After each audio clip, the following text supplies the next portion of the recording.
खबरें जो आपको सीधे जोड़ती हैं हमसे, जिनका आपकी जिंदगी पर होता है सीधा असर। खबरों की वही तस्वीर, बिना बदले बिना डरे, जज्बा सच का लिए, सच दिखाते हैं हम। नमस्कार दोस्तों, अब आपका सीसी न्यूज़ चैनल सैटेलाइट होकर आपकी फ्री डीटीएच पर उपलब्ध होगा, जिसके प्रधान संपादक बबलू श्रीवास्तव हैं। राजधानी लखनऊ में 18 मार्च से 22 मार्च 2023 चल रहे 5 दिवसीय वाजिद अली शाह अवध महोत्सव का समापन हो गया। इस महोत्सव का आयोजन संगीत नाट्य अकेडमी में हुआ। महोत्सव में कई तरह के आयोजन जैसे कपड़ों के, खाने पीने, घरेलू उपयोगी वस्तुओं, पतंगबाजी, सांस्कृतिक कार्यक्रम के आदि के ढेरों स्टॉल्स लगे थे। इस 5 दिवसीय महोत्सव में काइट प्रतियोगिता का भी आयोजन किया गया, जिसमें लखनऊ की 64 टीमों ने भाग लिया।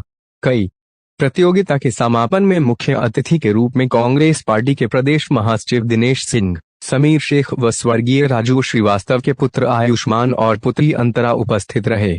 संयोजक राजेश जायसवाल ने बताया कि इस प्रतियोगिता के आयोजन से उन प्रतिभावान खिलाड़ियों को नई ऊर्जा मिली है। वैसे तो हमारे देश में काइट प्रतियोगिताएं चलती रहती है, लेकिन वे विशेष तौर पर उत्तर प्रदेश में इन खेलों में सरकारों की तरफ से और भी ज्यादा हस्तक्षेप चाहते हैं, ताकि पतंग उड़ाने वाले और पतंग बनाने वाले कारीगरों को भी इससे लाभ मिले और इस खेल को और भी प्रोत्साहित कर आ जाए, क्योंकि यह खेल सिर्फ एक खेल नहीं बल्कि हमारे शरीर के लिए एक बहुत अच्छी एक्सरसाइज भी है। यह हमारी आंखों और स्वास्थ्य को बहुत ही लाभ पहुंचाता है। इस प्रतियोगिता में आज अवध महोत्सव के अंतर्गत पतंग प्रतियोगिता के फाइनल में पहला इनाम फूलबाग काइट क्लब, दूसरा इनाम हीरो काइट क्लब, तीसरा इनाम स्टार विंगर्स काइट क्लब और चौथा इनाम अंकित काइट क्लब को मिला। सांस्कृतिक मंत्री माननीय जयवीर सिंह के द्वारा संगीत नाटक एकेडमी गोमती नगर में दिए गए। हमारी यहाँ की यूपी सरकार भी इसको एक तरह से धर्म से जोड़ दे, जिससे ये प्रथा किसी भी तरह से खत्म ना हो, क्योंकि ये प्रथा मुझे लगता है कि हमारे शरीर के लिए भी बहुत ज़रूरी है, हमारी आँखों के लिए भी बहुत ज़रूरी है। और इसको राष्ट्रीय उसमें जैसे सारे क्रिकेट है या फुटबॉल है, सबको उसमें लिया गया है, वैसे हमारी पतंग को भी इसमें लिया जाए। बहुत शुभकामनाएं मेरी ओर से। शर्मा जी आगे लोग पतंग यहाँ पे उड़ा रहे हैं और मेरे देश की पतंगे इतनी ऊंचे उड़ान उड़ें कि हमारे देश का भाईचारा, प्रेम, इंसानियत का मिसाल बन जाए हमारा देश। और ये जो यहाँ से पैगाम जाए वो पूरी दुनिया में जाए, जैसा कि हमारी पार्टी, हमारे नेता और इस देश के बारे में सोचते हैं। लखनऊ ख़ास तौर से एक गंगा जमुनी तहजीब का शहर रहा है और वो संदेश हमेशा हमारे राष्ट्र को यहाँ से देता रहा है।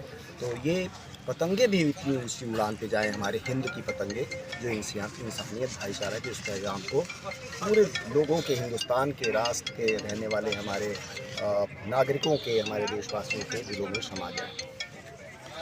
यूपी टूरिज़्म और माननीय राजेश जायसवाल जी के सानिध्य में पतंग प्रतियोगिता का आयोजन।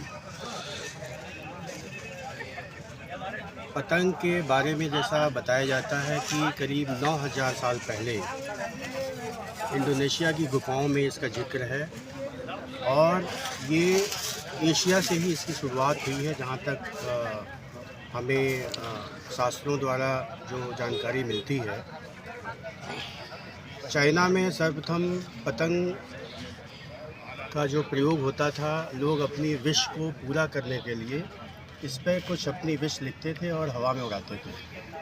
और ऐसा मानना था कि उनकी पतंग कुछ टाइम ड्यूरेशन, जो पतंगबाजी हम यहाँ कहते हैं, टाइम ड्यूरेशन में जो जिसकी पतंगें रह जाती थीं वो सोचते थे कि हमारी विश पूरी होगी। और इस पतंग का जो भाव रोमन एम्पायर के टाइम तक गया, जहाँ पे कोशिश